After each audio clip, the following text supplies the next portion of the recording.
Welcome back to Lesson 8. So here now is the worksheet that I have attached to the lesson, and I am going to work through the first couple of pages with you. And then I'm going to ask you to try, to do some of these graphs without me. And just like always, you gotta let me know if you don't understand anything. I truly want to help everybody. So if you let me know when you don't understand, I promise I will do my best to fix whatever needs fixing. Okay, let's start back with this chart.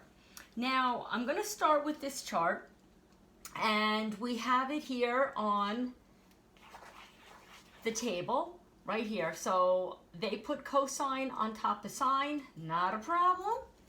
Let's make the graph of cosine very clearly and neatly in your notes. Now notice on the grid they gave you, they're counting by 90 degrees. They're pi halves, pi, 3 pi over 2, 2 pi. So let's make each one as neatly as we can. But we have to label. You guys gotta always make sure you're labeling. So if this is the center, which is my pi, here's my 90, my pi over 2. Here's my 3 pi over 2, my 270, and my 2 pi. And here's 1 whole, and here's -1. So cosine starts high at 1. Cosine ends high at 1. Halfway through, cosine is down at -1. And then here's how I fill in the in-betweens. Now this helps me to always know the process for cosine. I will always do my cosine graph right. If I think about cosine is high and equal, middle's down low, and then in between I'm at my zeros. It just helps me. And I want to go through now the definitions at the top of the paper with the picture. I find that a little bit more helpful. Now the amplitude is the first thing that they're discussing on this. The amplitude is the height or the magnitude of the curve. The magnitude means you took an absolute value. We're only discussing, the height in terms of a measurement, which is going to be positive. So if you look here, from this axis, if I go down, this has an amplitude of 1. It is always the absolute value. If I was here, I still had to go up. Amplitude is 1. So the amplitude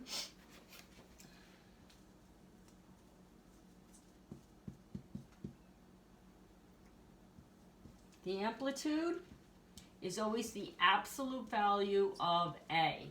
Now remember too, A was always our lead coefficient. That matters to us a lot, and we're gonna see why in a few minutes. But the amplitude is the height. It's an absolute value. Now the next thing is that they're talking about is a frequency.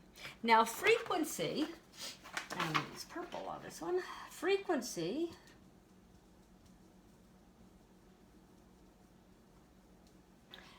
the frequency we call B.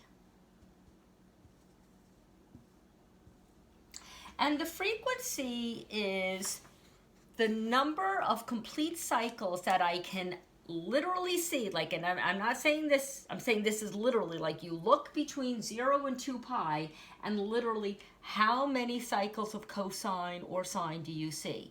That is what a frequency is. It's an absolute value again, because if we go in the negative direction, the negatives now still are like directionals, or where you're located. So the frequency, the number of cycles you literally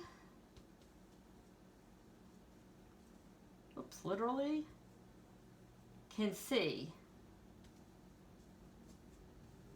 from 0 to 2 pi. So between 0 and 2 pi, which would be a full rotation of the unit circle, how many cycles of cosine do you see? That's the frequency. Now the next thing is the period. The period, this one's can be a little bit tricky, so before we write it down, I want you to think about this. Think about a period of class in high school. Our class periods are 46 minutes long, so that's our period. You go to college, the classes are an hour and 15 minutes. That's the length of their period. So the period length changes in life based upon where you're at. If you're in elementary school, your math period was a half hour. So it changes. So the same thing can happen here. The period is now talking about the length or the distance on the x-axis that is necessary to complete one full cycle. So you don't always complete a full cycle at 2 pi.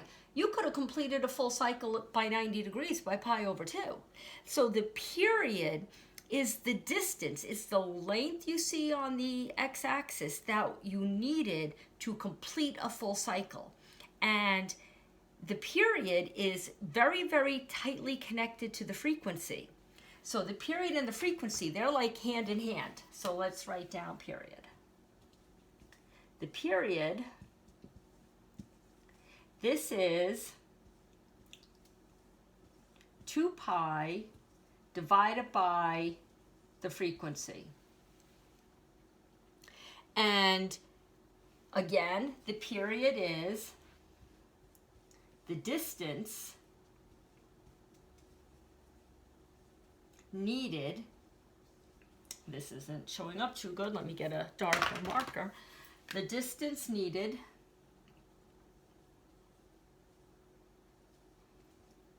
for a full cycle of the function. So that would either be sine or cosine. So your amplitude is your height. Frequency is what you see, the frequency of the curves, the frequency of the function that you see between 0 and 2 pi, very literally what you see between 0 and 2 pi. And the period is really how long it's going to take to make a full rotation or a full cycle of the function. Let's also take a look at this in terms of what's the amplitude, what's the frequency, what's the period. So if I take a look, if I'm back to this cosine curve, so we only did cosine yet, the amplitude we said was 1. Because we went up to 1, we went down to 1. So the amplitude is 1. And this x-axis right now, this is like where the zeros are going through right now. This is actually what we would call the midline of the function. The midline is going to become really important down the road. But for right now, it's the middle. It's the middle down the road too, but we're not going to really do much with it now. The frequency of this is how many cycles I am looking at between 0 and 2 pi. The frequency for this is 1. I am seeing one full cycle between 0 and 2 pi. That's what I'm looking at. The period it took me to complete a full cycle, well, that would be 2 pi over the frequency of 1. The distance it took for me to have a full cycle, the period of this is 2 pi. So now let's take a look at sine.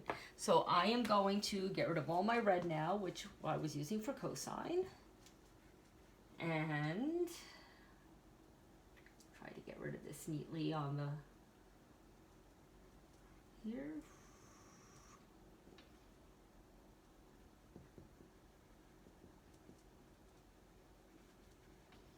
And now let's take a look at sine. So I did cosine in red. Let's do sine in green. Okay. So now the sine. Sine, starts at 0 and ends at 0. So just like I did with cosine, I tell myself these little things. 0, 0, middle is 0. If I'm rotating in a positive direction, I'm going to go to positive 1 first before I rotate down to negative 1. And here is my sine function. Well, let's take a look. The amplitude, the height from the midline up. This has an amplitude of 1. Between 0 and 2 pi, my frequency is 1. I see 1 full sine. And the period would be 2 pi over 1. Again, it took me 2 pi to see a full sine curve. So these are my basic curves.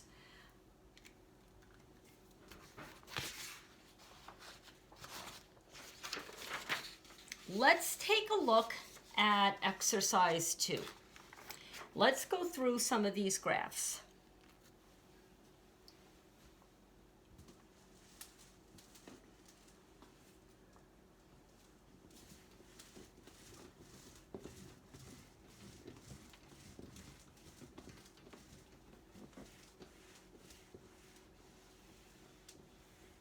There we go. All right.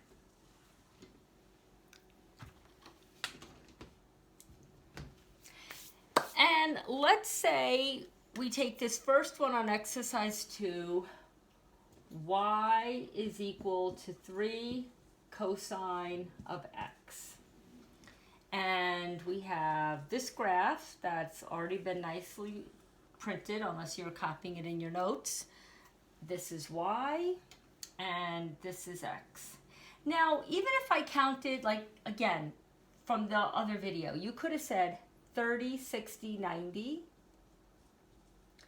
You could have said 120, 150, 180, 210, 240, 270,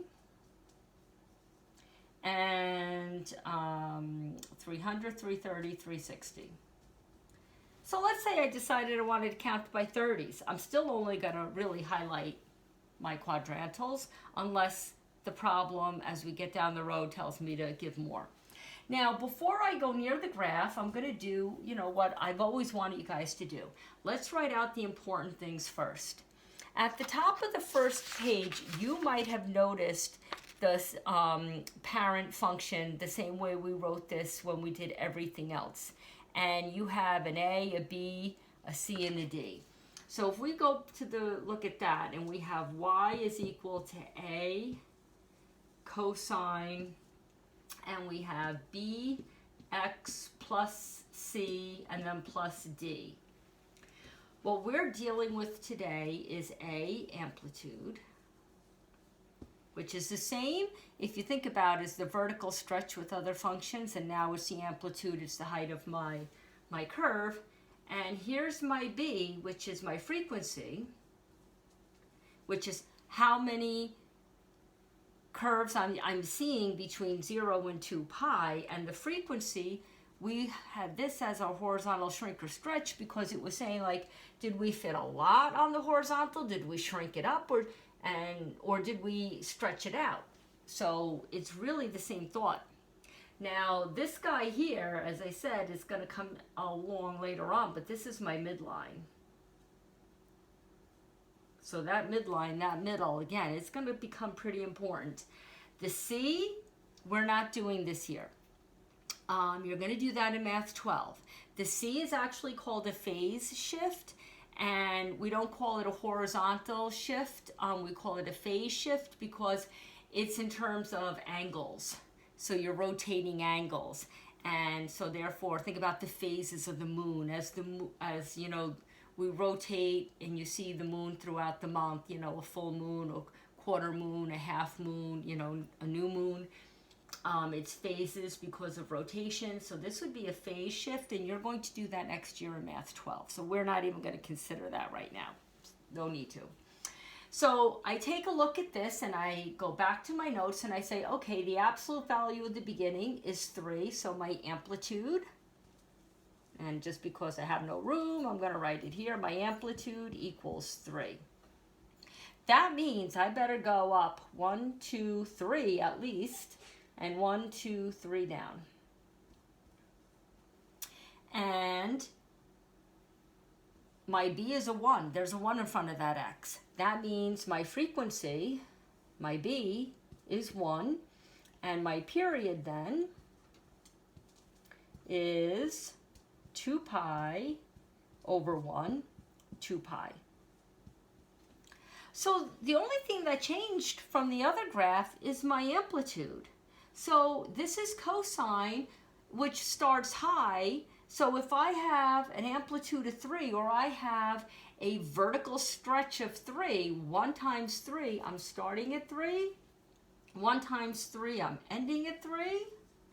And halfway in between, I'm down at negative 3.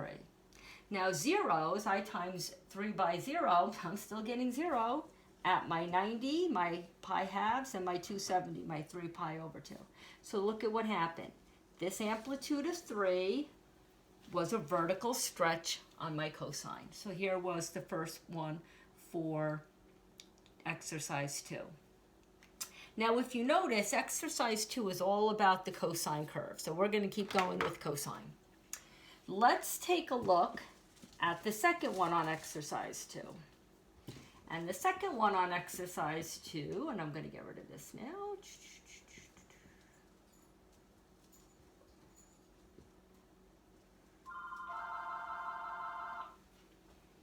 The second one on exercise 2 is negative 4 cosine x. So y is equal to negative 4 cosine of x. Now here's the thing, this is a negative. This amplitude is the absolute value of negative 4. So if I'm writing this one out, my amplitude would be the absolute value of negative 4. That's 4. It's always going to be a height of 4. Now, what does the negative mean? Well, if I go back to my parent functions and I say, oh, I have a negative 4 out in the front, that would be like the flip, right? This gives me the reflection over the x-axis. So this reflection over the x-axis is now having me start down here at negative 4. Think about 1 times negative 4 is negative 4, and I'm going to land at negative 4. And in the middle, negative 1 times negative 4, that's going to bring me up here to positive 4. And zeros times the negative 4. So here we go. When I write the amplitude is an absolute value. It is saying if I started here, I went 1, 2, 3, 4, up. My height is 4. The amplitude is 4. But in terms of how am I graphing it, that was the reflection over the x-axis in the same way it was with all those transformations we did. Reflection over x-axis. So important. Now, if you look at the next one, you have negative 3/2 cosine x. Well, we're back to a positive. 3/2. 3/2 is 1 1/2. 1.5. 3/2. So if I have to graph this next one,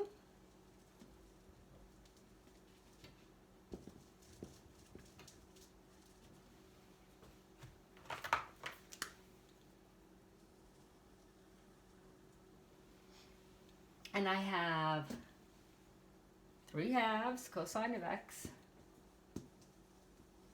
Again, my frequency is 1. This is my amplitude. So my amplitude is 3/2. My frequency is 1. And my period is 2 pi over 1, 2 pi. So here's 1, here's 2, 1 1/2. I start at 1 1/2. I'm positive again, so I'm beginning and ending at 1 1/2. Halfway, I'm down at negative 1 1/2, and then I have my zeros. And so now this guy got a lot shorter. So this vertical shrink or stretch is either making my curve high or is shrinking it down low, just like we did with the other functions earlier on. And last one of number 2 is -2 cosine x. Hopefully you can stop the video and you can do this yourself and see how you're doing with it. And hopefully if you're stopping this and you're doing it on your own, you're getting the same things I'm getting. So let me just fix my x-axis. My pi over 2, my pi. All right, so now this last one here is -2 cosine of x. My amplitude is 2, absolute value is 2. 1 for my frequency, 2 pi for my period, negative reflection over the x-axis. Here's my -2, here's my 0, here's my +2, my 0, my -2. And here we go.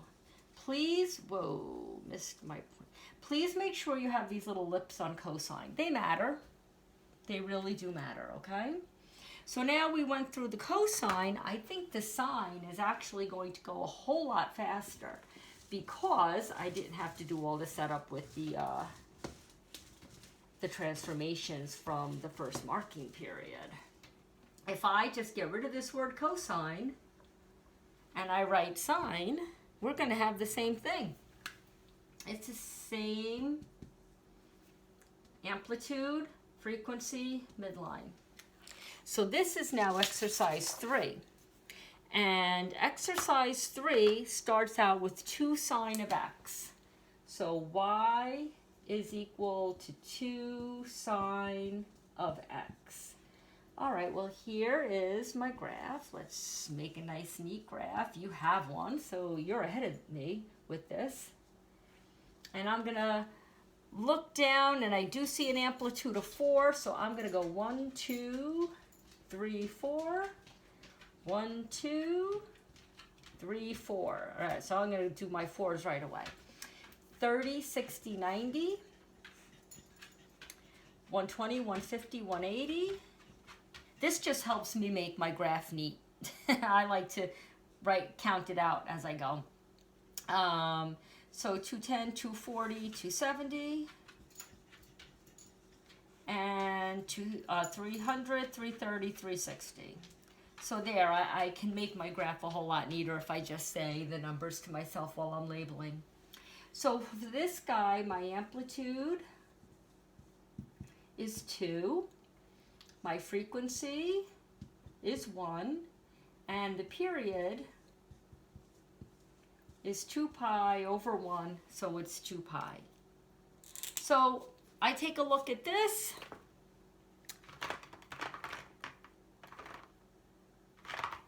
And sine starts at 0, ends at 0, the middle is 0.